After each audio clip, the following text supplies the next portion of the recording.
mattinata da incubo in A4 nella zona del Veneto orientale, prima un tamponamento tra due tir, poi nella coda un altro schianto fra mezzi pesanti, traffico in tilt, presa d'assalto la Triestina.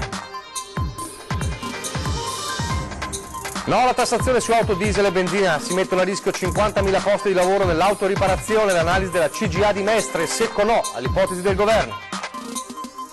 Bandito in negozio, armato di taglierino, parrucchiera di Schio, non si perde d'animo e insegue il rapinatore dando l'allarme ai carabinieri. La nuova legge sulla legittima difesa potrebbe avere conseguenze immediate in Veneto a partire dal processo al commerciante di Legnaro Walter Onichini, condannato in primo grado per aver sparato a un ladro.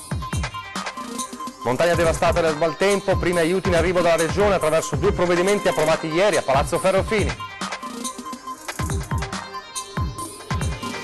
Notte di paura a Vo Euganeo, dove ha preso fuoco il tetto di un'abitazione, una famiglia portata in pronto soccorso, ingenti danni alla villetta. È morta a soli 30 anni a causa di una malattia. Chiara Stefani, testimonial della campagna di umanizzazione del distretto di Pieve di Soligo, il cordoglio del direttore generale Francesco Benazzi. Padova sarà nel 2020 la capitale europea del volontariato, il prestigioso riconoscimento arrivato ieri dalla Danimarca.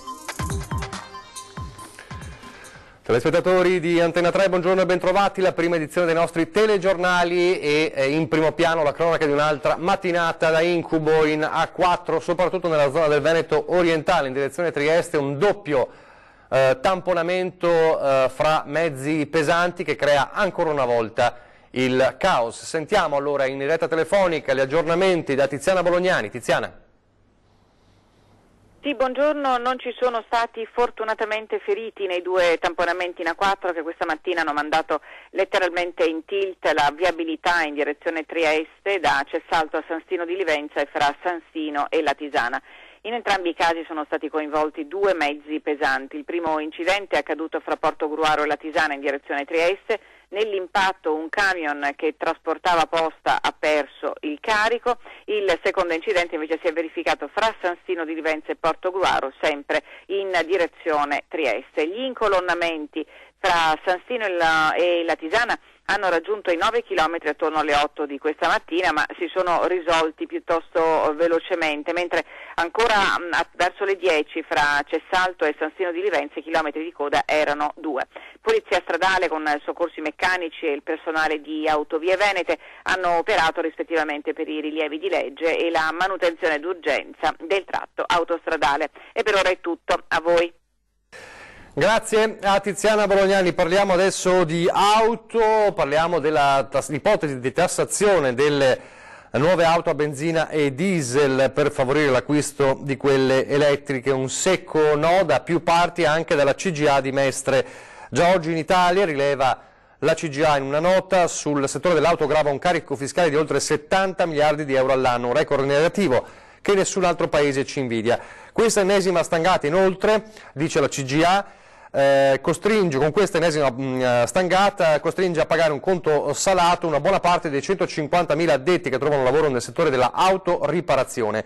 Incentivando l'elettrico a scapito delle auto alimentate a benzina o diesel, molti meccanici auto, ad esempio, rischierebbero di veder crollare il proprio fatturato, e non è da escludere che tra elettrauto e meccanici nel giro di un paio d'anni sarebbero almeno 50.000 addetti che sarebbero costretti a trovarsi un altro lavoro. La CGA continua la nota, ovviamente non è contro l'introduzione di incentivi alle auto verdi, ma ovviamente non può accettare che a compensare questi benefici siano gli acquirenti delle auto a combustione di piccola cilindrata, che vedrebbero salire in maniera inaccettabile il prezzo di acquisto. Questo è l'ennesima stoccata al governo da parte delle categorie economiche, in questo caso dall'analisi della CGA di Mestre. Staremo a vedere nelle prossime ore, perché monta la protesta ovviamente del settore dell'auto su questa ipotesi di ulteriore tassazione. Adesso la cronaca per parlare di sicurezza e di reazioni di chi viene colpito dai banditi. In questo caso la reazione è di una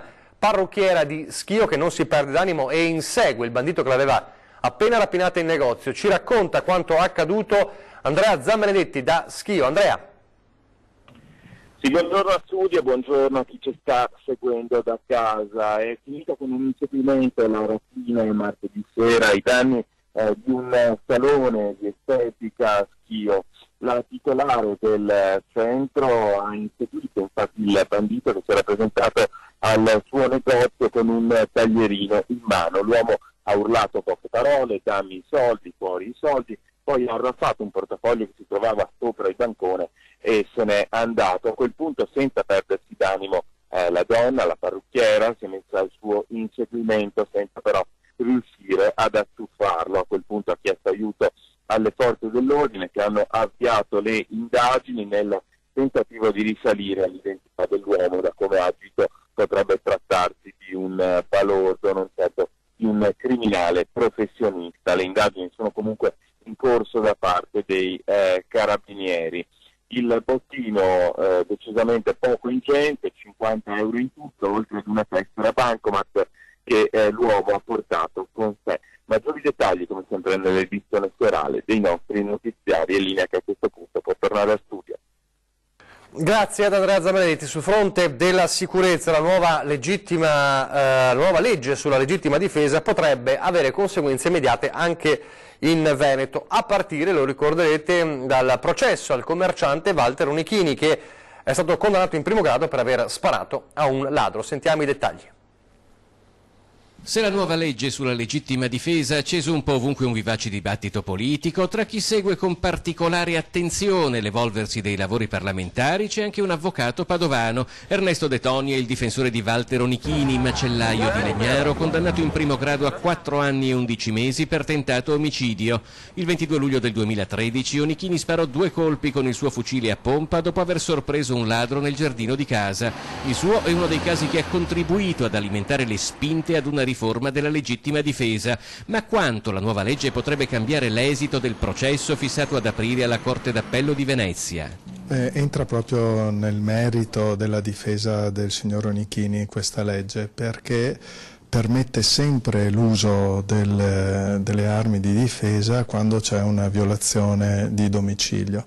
Mentre prima doveva essere comunque proporzionato. Se rimane così la legge come è stata proposta e come è in discussione, la parola sempre che va a sostituire, che va ad aggiungere la descrizione della condotta che non viene più punita, a questo punto vedremo che cosa succede, però la parola sempre che viene aggiunta sicuramente va a sistemare delle questioni che sono sul tavolo delle valutazioni discrezionali dei giudici. La nuova legge sulla legittima difesa potrebbe dunque cambiare il corso del processo a Walter Onichini.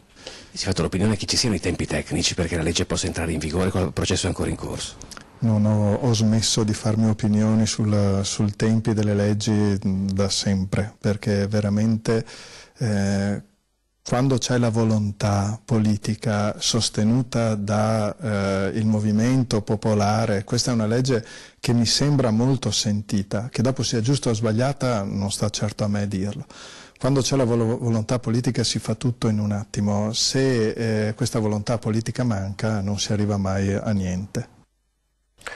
Intanto sul fronte sicurezza e anche degrado nelle città, tiene banco a Treviso il caso dei vigili che rischiano ora di essere denunciati da un accattone molesto arrestato quando ancora il decreto Salvini non era entrato in vigore e quindi il reato non esisteva.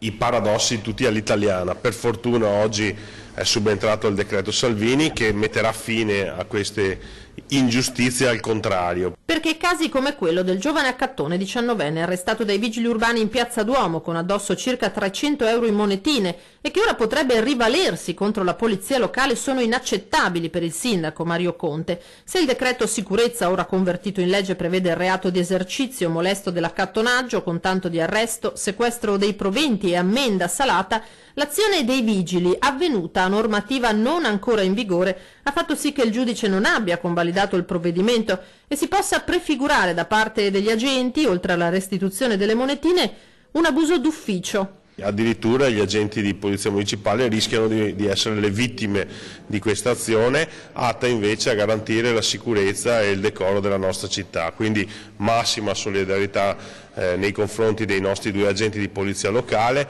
Comune dunque pronto a schierarsi al fianco dei suoi agenti in attesa che sempre dal Ministero dell'Interno arrivino risposte anche sulla legittimazione del ruolo dei vigili come forza di polizia. Quanto all'accattonaggio molesto, Cassugana non fa passi indietro, anche perché quello delle feste è un periodo particolarmente a rischio. Come abbiamo già messo in campo nei mesi precedenti, ci sarà un'azione molto forte legata a questa lotta contro l'accattonaggio. Continueremo in questa direzione, consapevoli di avere ulteriori strumenti dati appunto da questo decreto Salvini, che finalmente metterà fine a quelle ingiustizie che rischiamo di vedere con vittime i nostri agenti di polizia locale. Non solo accattonaggio ma anche commercio abusivo in centro, e allora prosegue l'attività della polizia locale proprio di Treviso, un blitz poche ore fa.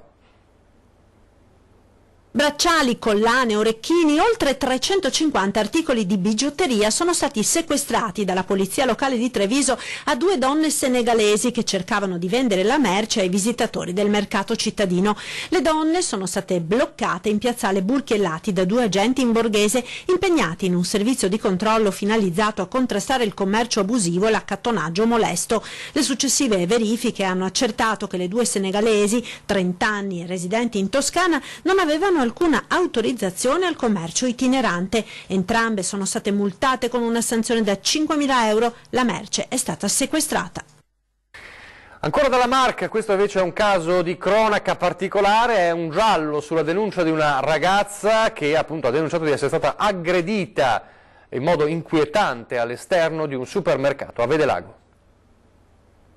Avvicinata da 3 uomini pare nomadi nel parcheggio del supermercato e poi inseguita in auto mentre cercava di scappare. L'inquietante episodio a Vedelago in pieno giorno, un mese fa, ma se ne è avuta notizia solo ora. Vittima una 25enne che era andata a fare la spesa. All'uscita dal supermercato, mentre stava per caricare gli acquisti in auto, è stata avvicinata da una vettura. L'uomo che era a bordo le ha detto: tu ora vieni con me. Nel frattempo sono arrivati altri 2 nomadi che con fare minaccioso hanno ripetuto la stessa frase: vieni con noi. Sono stati attimi di terrore per la ragazza, che ha comunque reagito spingendo il carrello verso i 3, entrando nell'auto e chiudendosi dentro.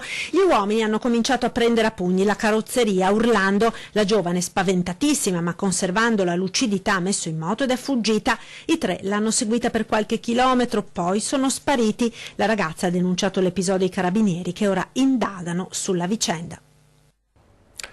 La cronaca ci porta nel padovano Vo Euganeo, una notte di paura per le fiamme che hanno aggredito il tetto di un'abitazione.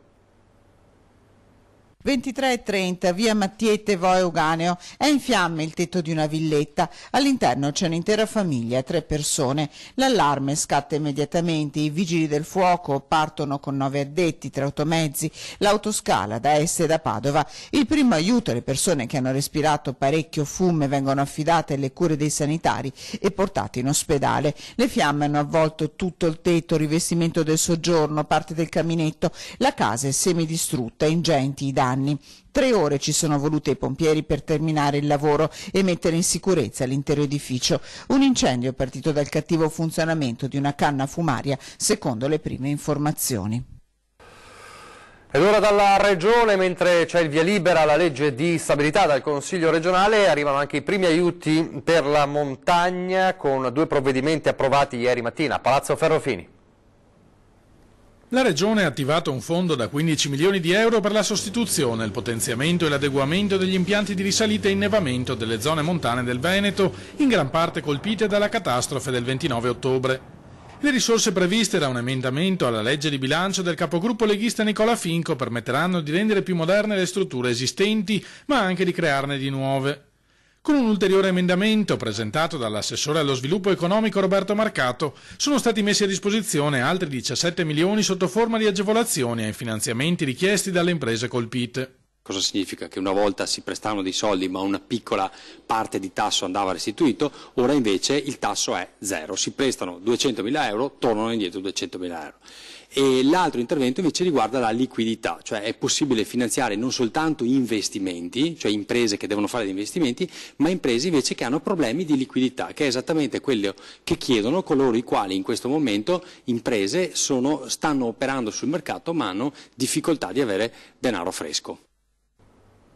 Non ce l'ha fatta Chiara Stefani, 30 anni, testimonial della campagna di umanizzazione del distretto di Pieve di Soligo. Il suo volto sorridente lo conoscono tutti, pazienti, familiari, operatori del distretto dell'ULSS 2, riprodotto in centinaia di poster, accoglie da qualche anno chiunque varchi la soglia degli ospedali di Conegliano e Vittorio Veneto e delle sedi distrettuali. Chiara lavorava come tecnico di laboratorio del centro trasfusionale di Conegliano.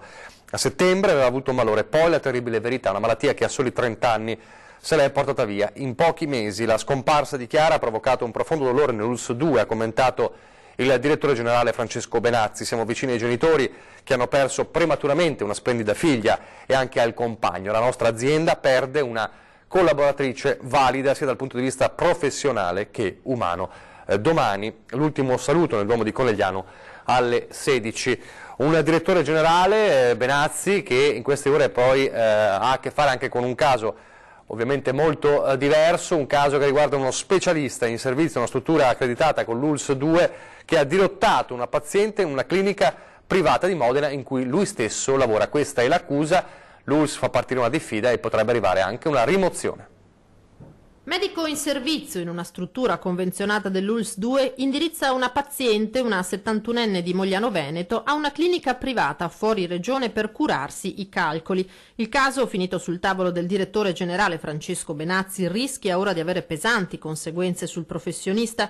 Lo specialista in urologia Andrea Fandella. È lo stesso Benazzi a spiegare l'accaduto, non nascondendo l'irritazione per un episodio giudicato gravissimo. È successo che una signora che doveva fare una visita di controllo urologica per problemi calcolosi renale è andata al centro accreditato con noi e il medico che era in questo centro, invece di mandare la signora alle nostre strutture che sono preparate e danno risposte in tempi corretti per fare un intervento ancora di pulizia dei calcoli a livello ureterale, ha sostanzialmente detto ai pazienti di andare a Modena dove lavora lui e quindi ha dirottato un paziente, cosa che non può fare, per cui lo abbiamo diffidato. La prossima volta che farà questo chiederemo la sua rimozione dalla struttura. I fatti si sono verificati il 30 novembre, la reazione dell'ULSS è stata immediata. Perché un paziente non va dirottato? Non va dirottato perché intanto siamo un sistema sanitario nazionale e regionale, noi dobbiamo dare delle risposte ai cittadini. Fortunatamente il nostro reparto di urologia, il dottor Macatrozzo, ha dato una risposta immediata, ha sentito la signora e verrà operata a gennaio. E quindi queste cose sono contro la deontologia professionale, quello che ha fatto ovviamente questo collega all'interno di questo centro accreditato. A Padova adesso colpo di scena nel dibattito sul futuro dell'ex caserma Prandina a Padova. Se infatti nella maggioranza in Consiglio Comunale il dibattito sembra ancora aperto, un documento della Giunta avrebbe già stabilito lo stanziamento di 600.000 euro per un nuovo parcheggio.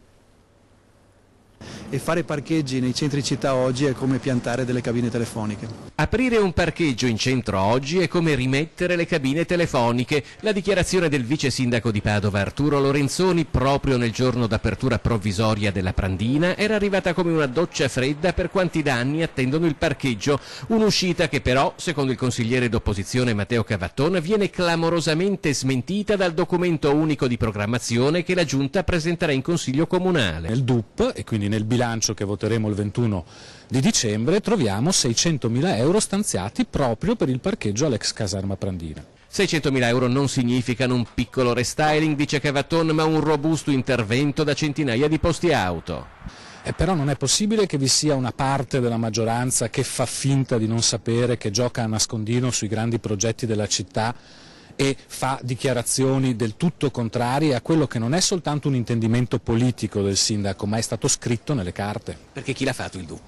Il DUP lo fa la maggioranza, la giunta, e lo porta e lo consegna in Consiglio Comunale per l'approvazione, con buona pace del vice sindaco, al quale consigliamo di fare una telefonata, magari proprio con una cabina telefonica, il gettone glielo diamo noi, e farsi chiarire qual è l'intendimento del sindaco sull'area denominata ex caserma Prandina. Il 21 dicembre il DUP andrà in votazione in Consiglio Comunale. Una parte della maggioranza e pressoché tutta l'opposizione sono per il parcheggio. La domanda che si pongono alcuni è se e quanto un eventuale voto disgiunto tra coalizione civica e le altre forze che sostengono Giordani possa aprire uno scenario politico dalle conseguenze incerte a Palazzo Moroni.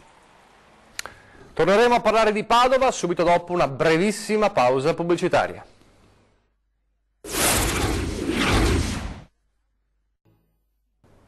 Eccoci in studio in diretta a Padova allora, perché la città del Santo sarà nel 2020 la capitale europea del volontariato.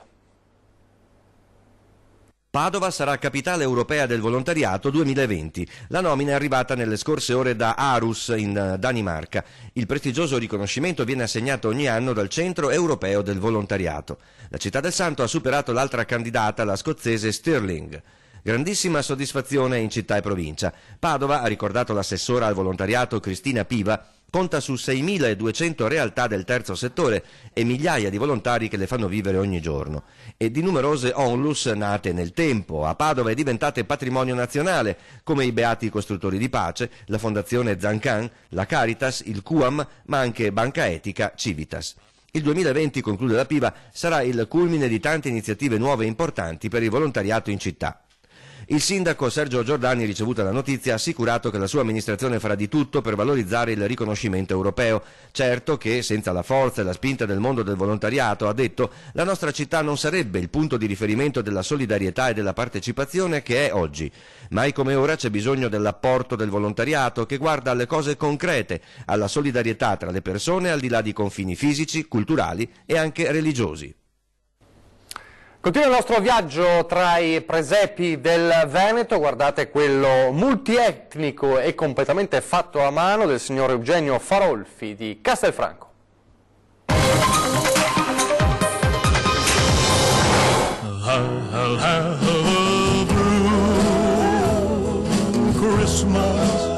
È un presepio multietnico fatto con mezzi d'occasione, cartoni, polistirolo e motori elettrici. Per esempio abbiamo un settore che riguarda i musei egizi, l'Egitto, abbiamo la cascata che viene dal nord, del sud abbiamo le pizzerie, abbiamo alcuni gervis turchi che servono la pizza e personaggi un po' strani, ecco. Qua nel mio garage riesco a realizzare queste piccole opere, diciamo, ed è tutto fili elettrici, martello, scalpello, un po' di colla a caldo naturalmente, e brucia anche i dei naturalmente, perché ogni tanto. Il presepio è una cosa importante per i giovani, per quello che rappresenta la natività, tutte le natività naturalmente. Tanti auguri a tutti i bambini che amano farsi o costruirsi un presepio, è importante. Vi auguro tante cose, auguri di buone festività e un felice anno nuovo.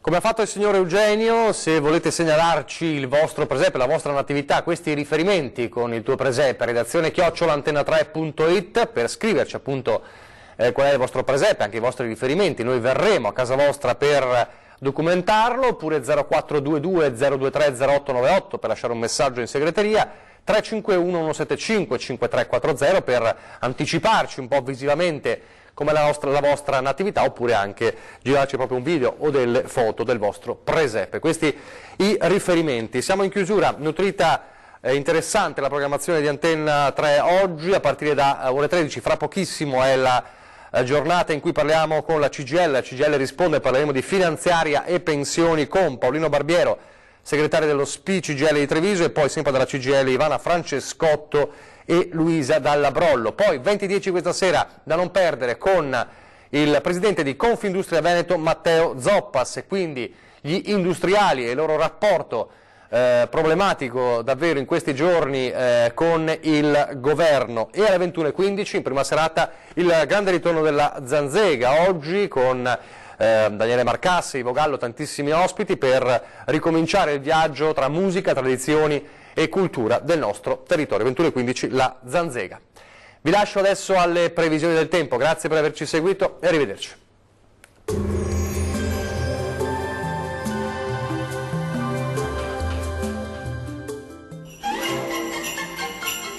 Fresco e Vario, i surgelati di prima qualità, vi augurano buone feste. Ben ritrovati al meteo. Peggiora il tempo con qualche fenomeno sulle nostre regioni, ma vediamo il dettaglio. Sul Veneto il cielo risulterà molto nuvoloso e spesso coperto, con piogge sparse al mattino, possibili soprattutto sui settori montuosi. Col passare delle ore la situazione andrà via via migliorando, con tempo più asciutto, ma comunque nuvoloso. Temperature minime tra 4 e 8 gradi. Valori massimi compresi invece tra 8 e 11 gradi circa. Vediamo ora che tempo farà sul Friuli Venezia Giulia. Anche in questo caso sarà una giornata all'insegna di un tempo moderatamente instabile. Sulla nostra regione infatti il cielo risulterà coperto, con precipitazioni frequenti al mattino in via di esaurimento già a partire dal pomeriggio. Temperature minime tra 5 e 7 gradi. Valori massimi oscillanti invece tra 9 e 11 gradi circa. Vediamo infine la situazione meteorologica del Trentino Alto Adige. Sulla nostra regione il cielo risulterà irregolarmente nuvoloso e non si esclude qualche rovescio a carattere sparso nella prima parte della giornata, ma anche in questo caso andrà via via migliorando, con fenomeni in cessazione nel pomeriggio e maggiore soleggiamento. Temperature minime tra 1 e 5 gradi. Valori massimi compresi invece tra 6 e 10 gradi. Dal meteo di Antenna 3 per ora è tutto. Arrivederci.